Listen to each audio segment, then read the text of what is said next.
Station 51, engine 27, engine 32, truck 105. You're listening to The Fire Break with Steve Wolf. Welcome back to The Fire Break. I'm Steve Wolf. As you know, The Fire Break is sponsored by Team Wildfire, developing innovative technology for wildfire control, containment, suppression, etc., because it's got to get done. I have got with me today Todd Hutchings, live from Knoxville, Tennessee. What a great town that is, by the way. And Todd has been in the emergency and wildfire space for, well, long enough to earn a few gray hairs. Welcome to the show, Todd. How are you today? Oh, thanks. I appreciate this opportunity. I really do. Usually I don't get a chance to talk about myself except in, corner of a bar or something like that. I appreciate this opportunity to be online with you. You bet. So what are you working on right now? Well, I've kind of, working on a couple of different projects. I've been fortunate enough that with the whole LinkedIn profile stuff, I've had a few folks reach out to me. One is a mitigation kind of consortium group, and they're trying to get more wildland training out to the East Coast and primarily up in Canada, up in Toronto area. So we're kind of starting to have those type of conversations and how to get it out there to the masses and how to, kind of create the network. So that's, on the early stages. I've been doing some consulting back in California again, just due to the fact that California climate, and we're hitting the fire season already.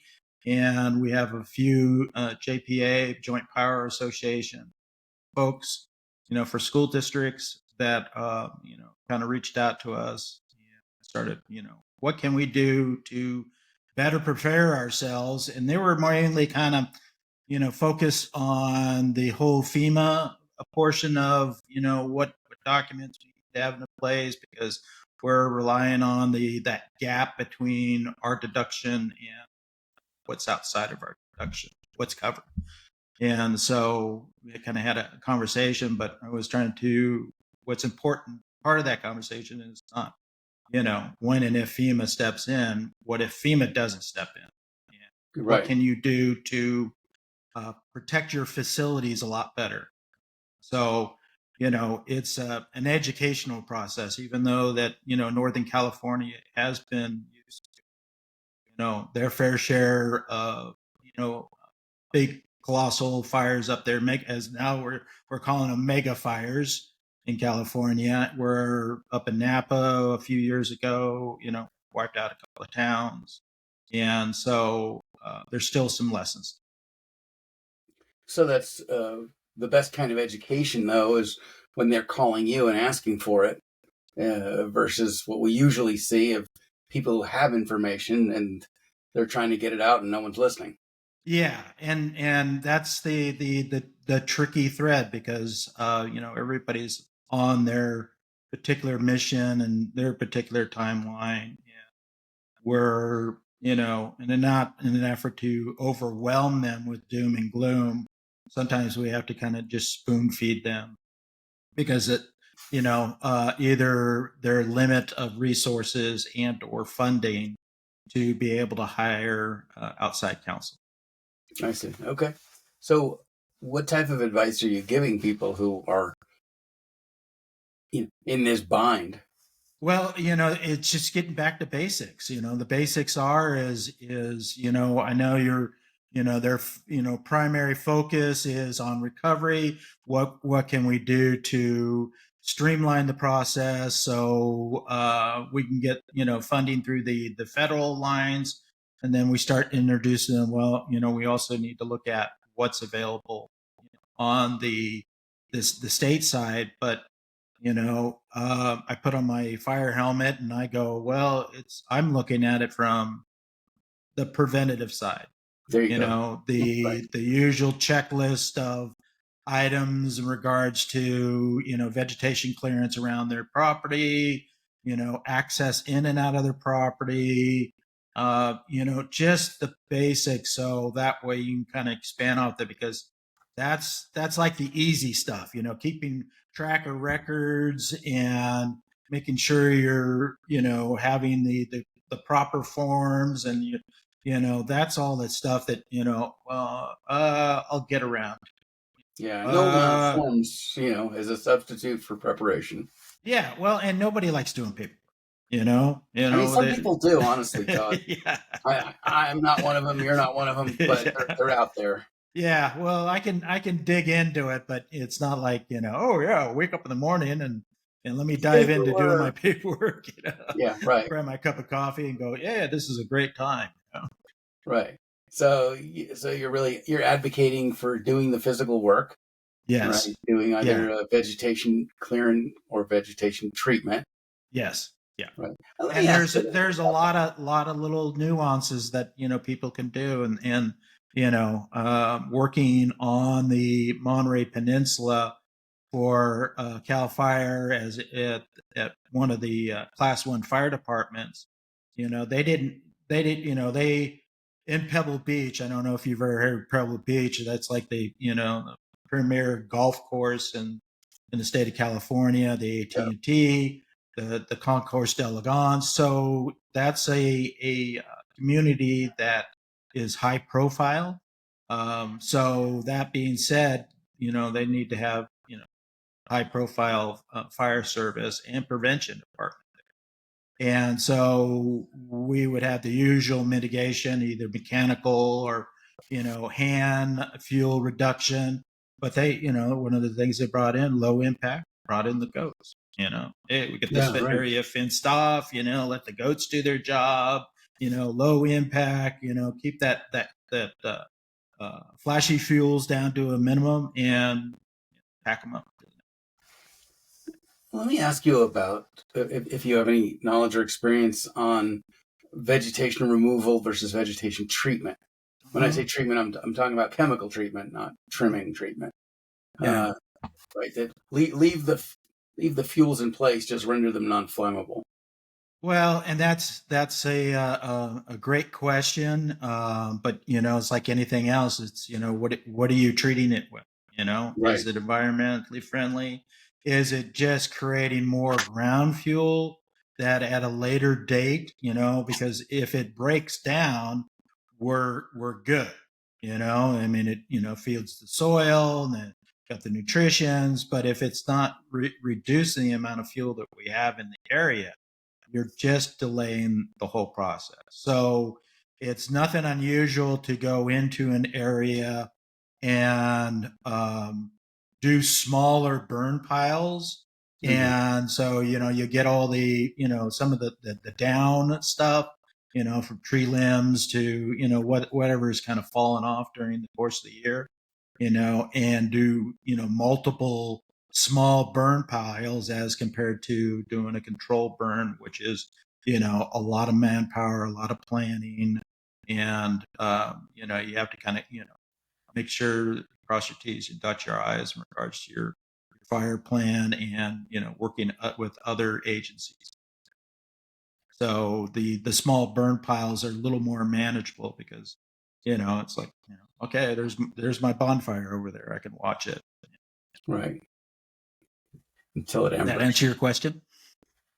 Yeah, I just so you think that chemical treatment is really a delay of what eventually is going to have to be removed. I'm just thinking, like in communities like you described, like right. In the Pebble Beach area, people value the appearance of vegetation, right? They want their prized, what hedges and rows and groves and that's different flowers, from right? We're talking ornamental, and ornamental is a whole lot different than what we see out in out in our fuel beds. But of course we see ornamental rows of junipers. Big fuse, right? Junipers and eucalyptus trees. Eucalyptuses are the worst ones. We have a lot of them out in California. In the agricultural area, they used to plant those for windbreaks, especially in the Salinas Valley. Along the coastline, they were pretty prominent just due to the fact that that was a species that was brought over and planted. And they thought this would be, they were going to use it for two things. They were going to use it for steam engines on a lot of the boats back in the day. And they also grow dense and straight, we can use mast for a lot of the ships. But, unfortunately, they're like a weed. They grow and they drop and they create so much trash, which is a receptacle fuel bed for one little spark. And then, I've been on multiple fires where it's like we have to scrape until we get down to bare minimum soil in an effort to put a fire line in. And, we were, like a couple of feet before we can, hit dirt. And that's all of it's just trash, and it's not, not anyone's fault or anything like it. It's just generational. Yeah. Right. We're trying to fix the cure, not the blame, right? And it's a slow process.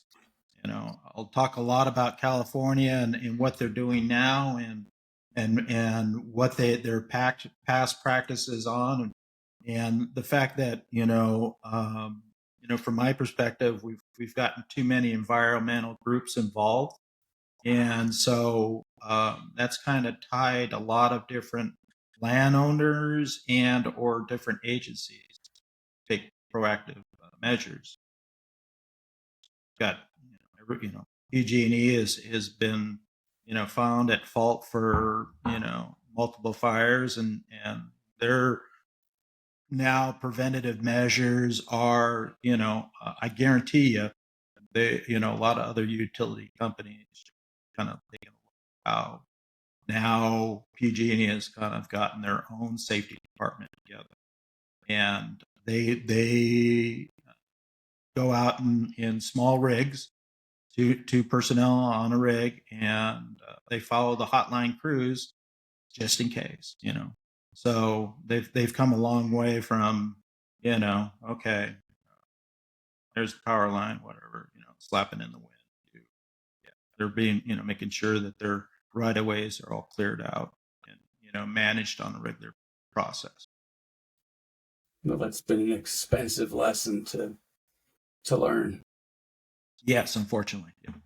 So you're right up in the TVA area. Yep. That's your big folks, and they have land stewardship over forest in 7 states in the area. Yeah, TVA is pretty big. Yeah, there's a lot of history, and it's it looks like it's fairly continuous crown cover over hundreds and hundreds of miles. And when I asked the folks there 2 years ago, what's your big fire strategy? And I'm like, oh, we don't have big fires here. Yeah. It's like, so, that's for me really a head in the sand. Well, they a lot of Tennessee is, considered rural area.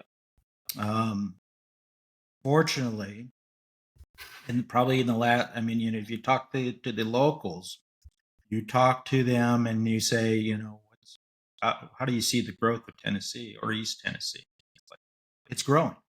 They're bringing in, big companies, Smith and Wesson, Amazon, and that's just to name a few. And then with that, more and more people are going, oh, I'm tired of Tennessee. I don't have to move down to Florida and figure out if I'm going to get, hit by a hurricane. I can come over here and get, the rivers. I can get the rolling hills, the, green hillsides. This is wonderful. Oh, I can get an acre. I can get 5 acres, or I can live in a big subdivision. So, I just saw a place that, they're going to put 11,000 homes in. It's like, wow. Okay, so you're now pushing more and more into rural area. You're the likelihood of something going bad, somebody doing something, oops, has now suddenly increased. So it's just a matter of time right now that what my experience is they don't have a lot of these small towns are now suddenly, flourishing and people want to come and spend time there, but they may not have a master plan development. So, we still, if we sat there and we kind of, compared apples to oranges, their building standards are totally different than from everyone else. They may not be adapting 100% of the NFPA standards. So where they're having, they're just, putting the houses up. You got your wood siding, yes, the upper scale homes, they have some brick, yes, they're on golf courses and stuff like that. But the big question is okay, well, one, closest resource. Two, what's your setback from the other houses?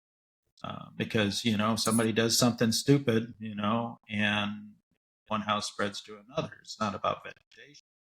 So there's still a lot of little things that, of course we don't That's have not a little thing, right? Yeah, but it hasn't caught up to them. Just like we're, one of the hot topics right now is, the ion batteries. They are getting more and more popular, in the city settings and our backyards and our homes, and now they're starting to cook off. Now we're starting to have the the types of fires that they're having. So there's here's that unknown that could contribute to a structure fire, which could contribute to conflagration fire, to spreading to the wildland, so on and so forth. Right. So and these 11,000 homes are going into rural areas. They're basically just increasing the lineage of WUI. yeah. So I mean, with here, like I said, in Tennessee, there's as a firefighter, as a emergency manager, or response guy, consultant, it's I can see things. I'm sorry, I lost you. What's the plan? Yeah. We don't have a plan. Okay, well, good for you. I mean, so tell me, what's better, no plan or a bad plan? Well, yeah, I would say a bad plan. At least you were thinking about the possibility. As compared to just making broad statements of we don't have a problem. That would scare me, hearing that out of another fire guy. We are in service for the unknown, and so I've made a career out of that. It being responding to the unknown and planning for the unknown and developing programs for the unknown. And that includes if it's a prevention program, or being part of a medical program, or even a search and rescue program, or even a water program. And because we're in that what if population meets that space, there's somebody's going to do something. Yeah, or nature's going to do it. Yeah. Yeah. And Mother Nature has quite the wrath, and we've all started to discover that, and it's always expect the unexpected. I'm sure you've read a lot of the post online in regards to what happened in Texas or didn't happen in Texas. And unfortunately, a lot of us are armchair quarterbacks, kind of looking at the information and going, what can we do in our own area? Are we getting the message out? Do we have a system in there? Do we have a backup system? Or do we have the right people in the leadership role that are willing to pull the trigger and, take the heat if they, over prepared as compared to underprepared? So unfortunately, the political climate kind of, gets us, some of us first responders, in a really tough place to make solid decisions. because, it's like, well, what's the fallout going to be? Well, if I'm right, we save lives. If I'm wrong, well, then I'm sitting on a hot stove. So what advice do you give to emergency managers and emergency planners to help navigate that political scenario?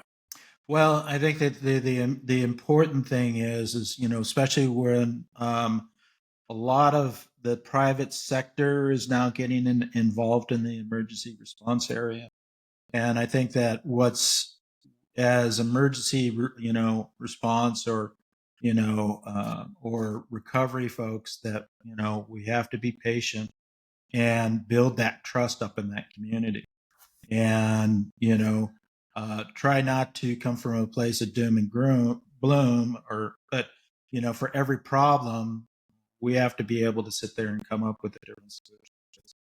Every city has, for every program that's out there, there's a dollar amount. And with so many different services and wants and needs, we have to make sacrifices. And if we are getting creative and, keeping it on the grassroots side, you start off at the lowest level. And the lowest level might be, showing up at community meetings. It might be, looking at our preschool programs or elementary schools. I mean, back in the day, we used to have the fire drill, the earthquake drill, Duck and cover. Yeah, we had all those little things that like, at the time seemed to be really important, and that, we kept it on the grassroots side, so that way, we keep our future generations safe, but we also kind of instilled that into everybody.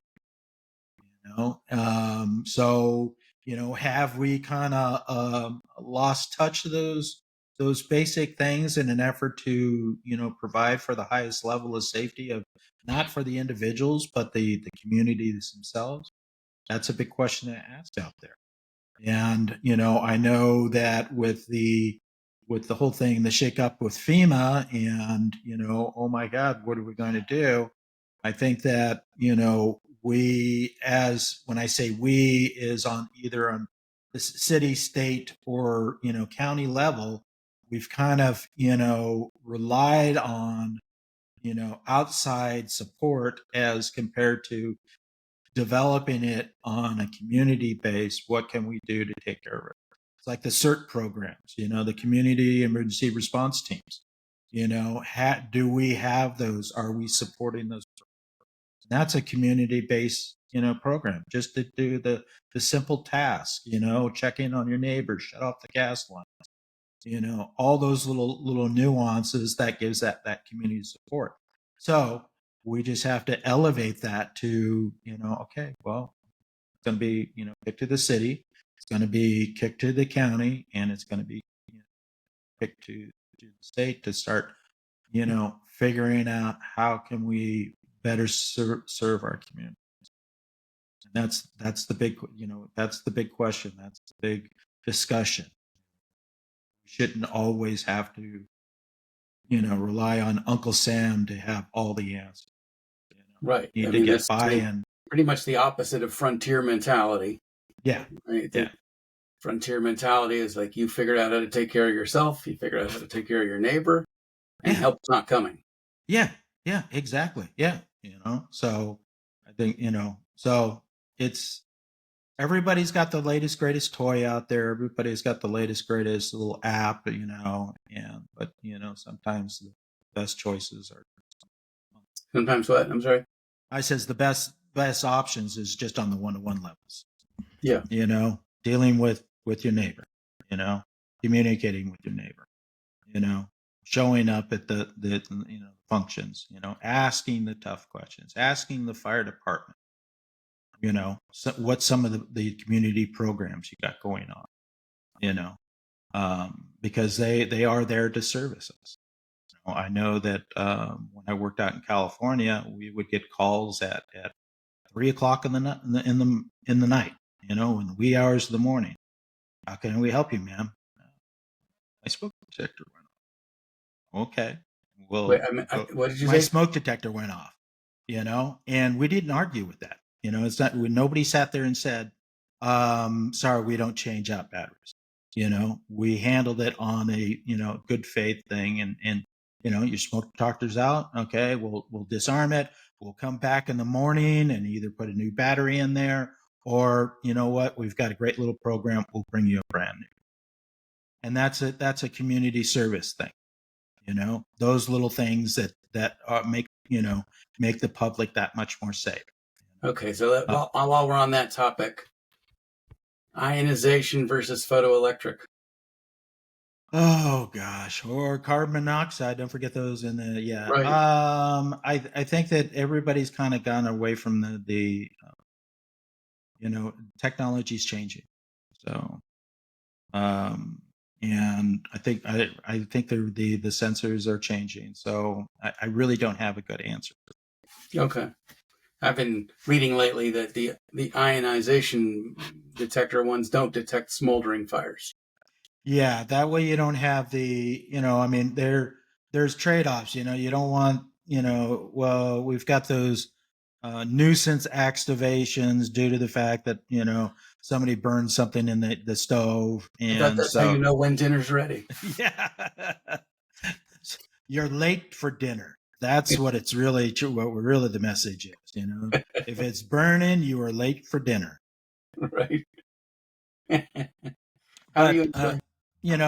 But we also have some of the newer ones have a rate of rise temperature ones too. So, I see. it's changing. We're getting our smoke detectors are getting smarter. They're, tapping into our home networks. They're, making notifications to our phones, So, it's like in my house, I've got, one that, has all the bells and whistles in there, does a monthly check by itself. During the night, it has a motion sensor, so that way, if I get up in the middle of the night, it will light my path. If it goes off in the middle of the night, it will light my path. And if I'm away from the house and there's a notification, I get something in my phone. So we're getting a lot more smart devices on that level. That's great. It's great that they can do those things, and may be dangerous that we rely on them too. Absolutely. Yeah, absolutely. It's not a substitute for having a flashlight next to your bed. Well, yeah, having a flashlight or just doing the smart things, being careful about open flames, being aware of the type of space heaters you're using indoors.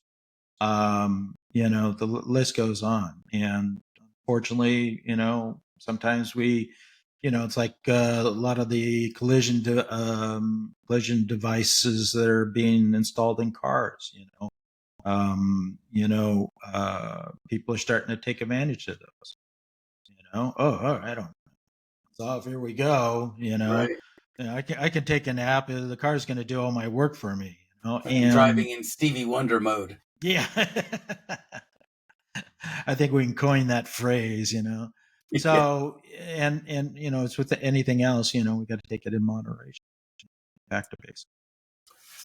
So in some areas where you're active, you see things being worked on in intelligent ways and progress is being made. Are there areas where you think we're moving backwards? Well, that's a great question. I think that if we're moving backwards in any particular direction, it may be our leadership, and being able to be forward thinkers, and think about the bigger picture. And if somebody comes with a piece of information, based on their prior experience and knowledge, you might want to take a look at it, even though that, he's the new kid on the block, or, oh, they're just going to be here, to help us out until, they say they got to go. Perfect example is, a lot of the The private sector is now coming in with trained professionals. They've got an extensive background. They may or may not be community based, but they have seen a lot more types of disasters, and they may have some good solid solutions. And we all need to, check our egos at the door in an effort to, listen to what they're really trying to, say. If it's in regards to tracking supplies being sent out to the field, and wondering if we're going to be able to recover those costs due to the fact that this is the way we're doing it. Even though we're using all the same softwares. Perfect example is WebEOC is a big thing that's being used through multiple counties and states now.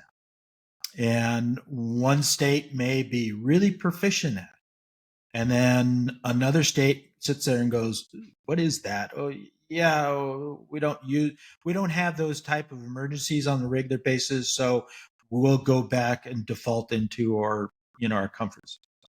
So, but again, somebody comes in and says, "Let me show you how." And if the leadership is not receptive, then we are literally taking a step backwards. So you see that happening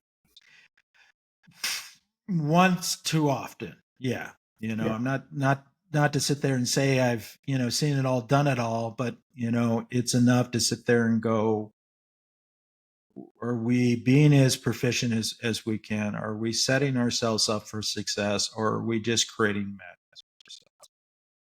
Well, Todd, let me ask you then about the opposite end of that. So, we have some backwards.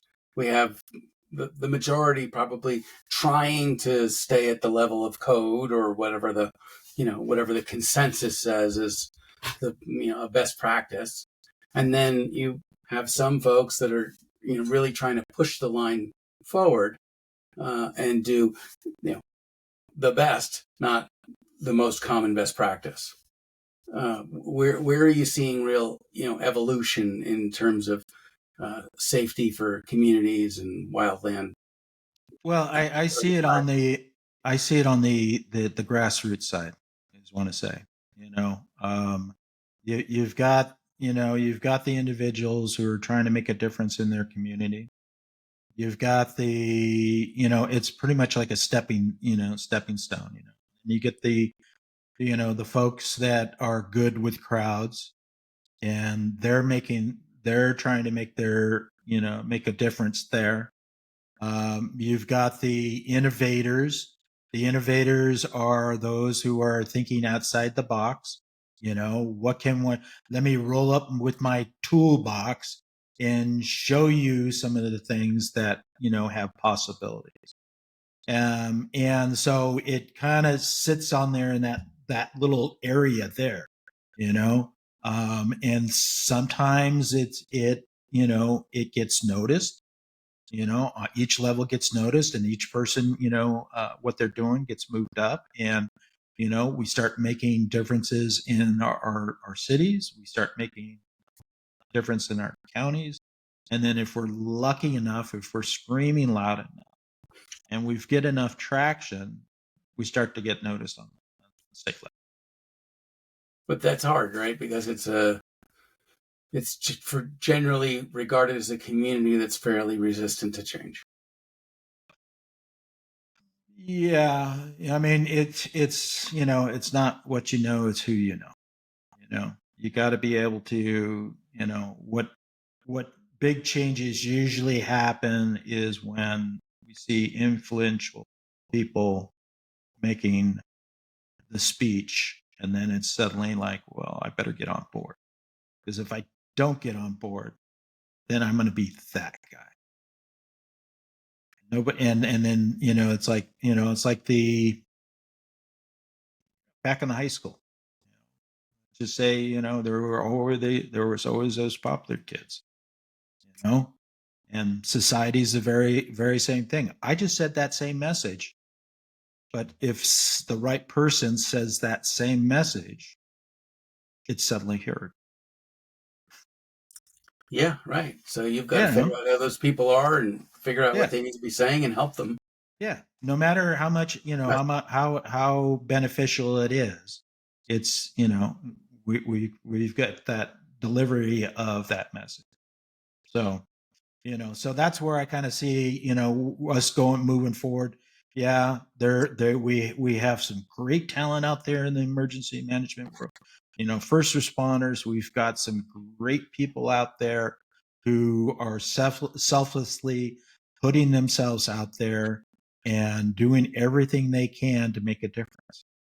And that's great. Everybody gets that admiration. They get that the enthusiasm, but we all, how can we get that contagious so it keeps going, so we can start making that change? And unfortunately, every time there's usually some type of dollar amount, Usually what? and some type of dollar amount behind it. You Yeah. know, implementing the program. Okay, how much is it going to cost us?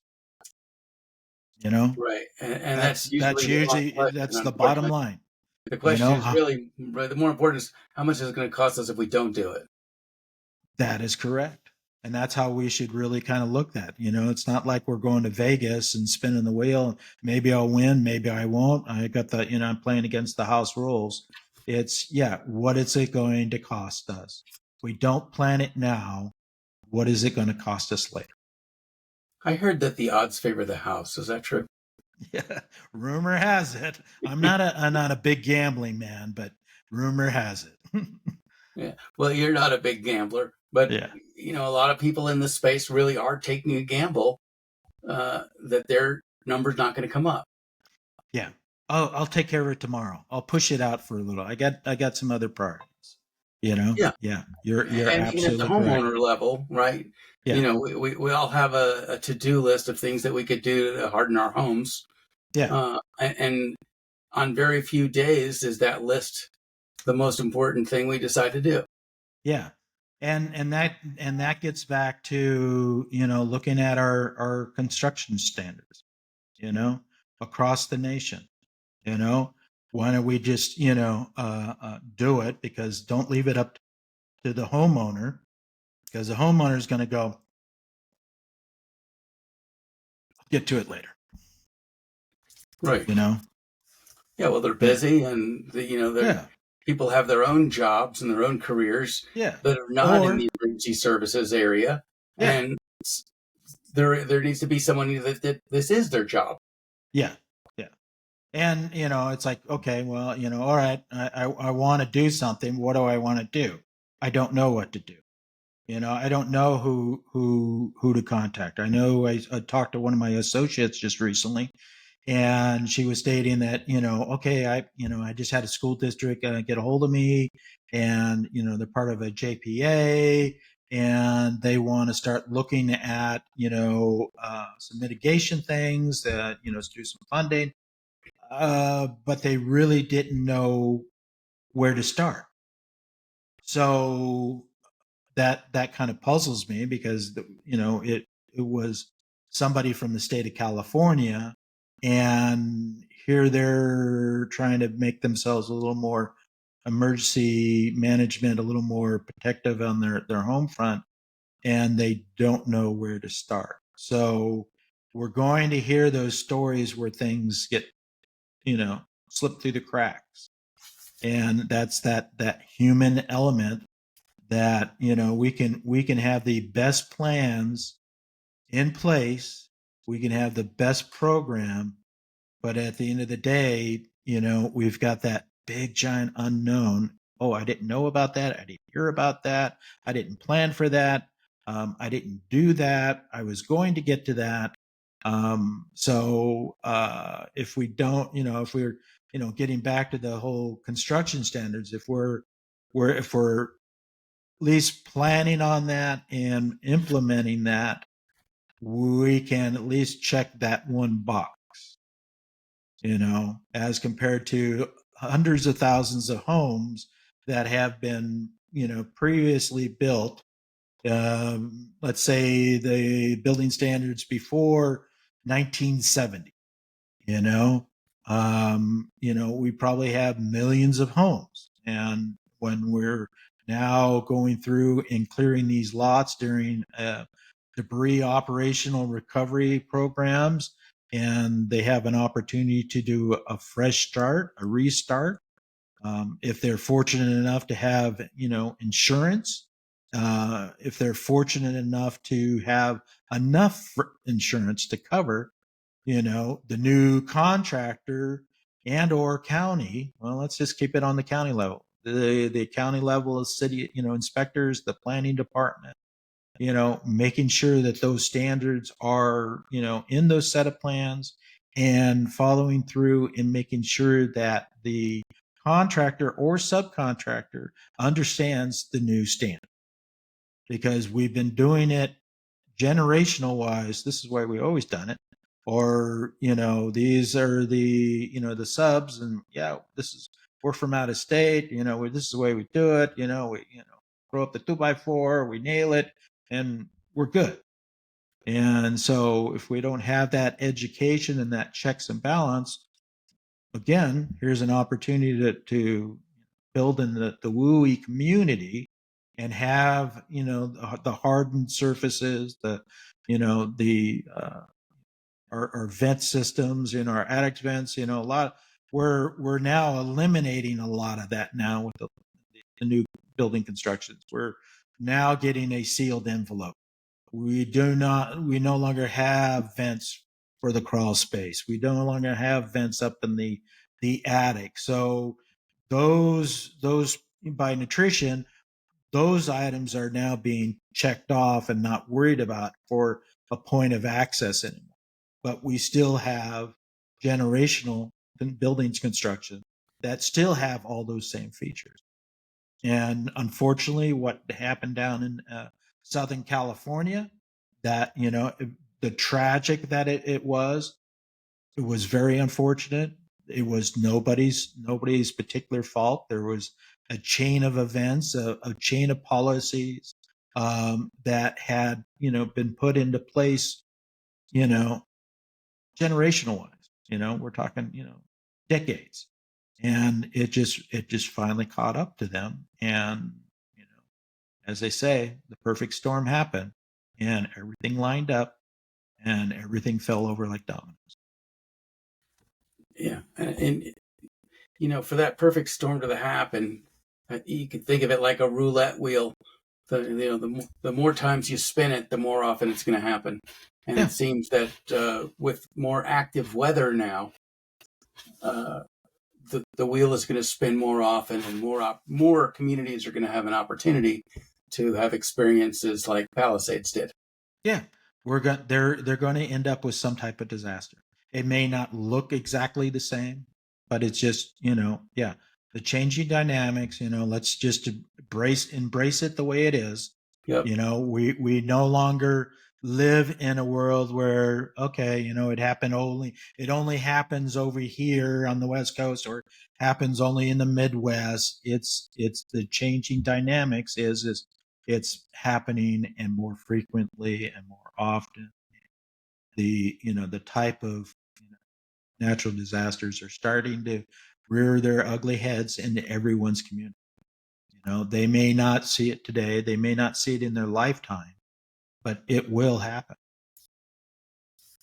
Yeah, it's kind of the way I divide territories: places that are on fire and places that are going to be on fire. Yeah, I've heard that statement. Right. I read that somewhere before from you. Yes. Yeah. Yeah. Right. And if you happen to be lucky enough to be in one of the places that's not on fire yet, well, take advantage of that downtime to prepare yourself. Because you will be soon. Yeah. And the lessons learned they're all out there. We just have to sit there and kind of be a little more conscious. We don't have to be paranoid about it, but we have to be a little more conscious.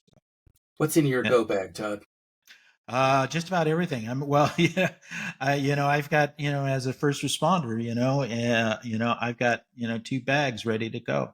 It doesn't matter if I got to go grab, but I know where my files are at. But if somebody said we had to bug out, I grabbed the 2 bags I got currently packed, and I've got enough stuff to take care of the boat.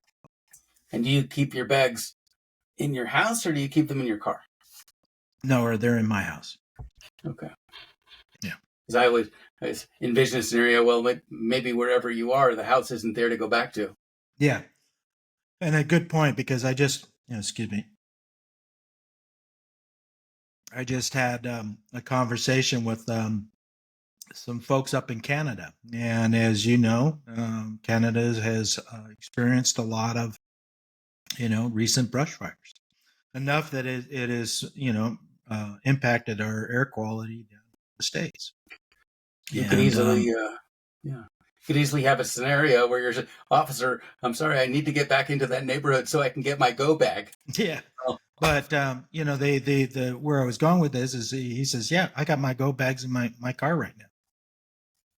Yeah. And because of the fire activity in there, it's like, oh, friendly reminder, when the activity starts to happen, if it's a seasonal change or, a weather event of seasonal changes, we need to be mindful of at least having something in our car or dedicating a space for that.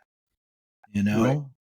It could be easily stored underneath one of our seats like a life jacket, sure. In the airplane, okay, if we can crash landing, here's, get that, most cars got plenty of little space, set it in there, forget about it, and again, that gets down to, the grassroots of, getting that education out there. Putting that thought into your head, think outside the box, present that on that level, and it's like the whole thing with the child seats in the cars, right? Now we've got okay, the local first responders, the sheriffs, the cops, police, fire will do their little safety inspections. Come down, we'll show you how to properly secure the seats in there. And okay, well, if that's what we need to do as a community project in those high risk areas, then that's what we need to do. If we need to come together as a community and have somebody sponsor a little tote bag that, here you go, put it underneath your seat. This is a great place, to start off with, and, fill out the little cards. I know there was, for a while we had the little Red Cross things that, we would stick on the refrigerators at, emergency contacts, or what my pills were. We started doing the diabetic, braces, that way, we didn't sit there and, do, some type of, medication to them. And, so we just need to go ahead and start on that lowest level. Great advice, Todd. Really appreciate the wisdom you shared. Yeah. With me and with the audience today. Thanks so much for joining me. No, it's great to be able to chit chat. It'd be great if somebody walks away with, lessons learned, or, an opportunity to, have a different discussion on different topics. I know that, there's a cornucopia of things for us to talk about, and, we're just, picking the hot topic of the day and doing a deep dive into it. And so, I appreciate the opportunity to kind of, get to know you a little bit, and for you to, ask some questions, get some insight on things. So, bottom line is, thank you. Thank you. Todd Hutchings, long experienced emergency manager, currently residing in the beautiful town of Knoxville, Tennessee. What a great place, seriously. And you've got Oak Ridge National Lab there and all those terrific folks there. Man, that's quite the history there. Amazing. Yeah. Okay, so I always leave with a homework assignment. Usually it'd be something like pack your go bag or something like that. But, today I think if you want a real treat, look into the history of the Oak Ridge National Lab. Yes, Fascinating absolutely. place. Is one of the 17 labs that were built simultaneously to develop the nuclear program. None of the labs knew what the other ones were doing. It was quite the mystery story. And well, I guess you could watch Oppenheimer and you get the gist of it. And Yeah. I've been listening to The Fire Break. I'm Steve Wolf. We're sponsored by Team Wildfire. Until next time, okay, do the go bag thing. Take care.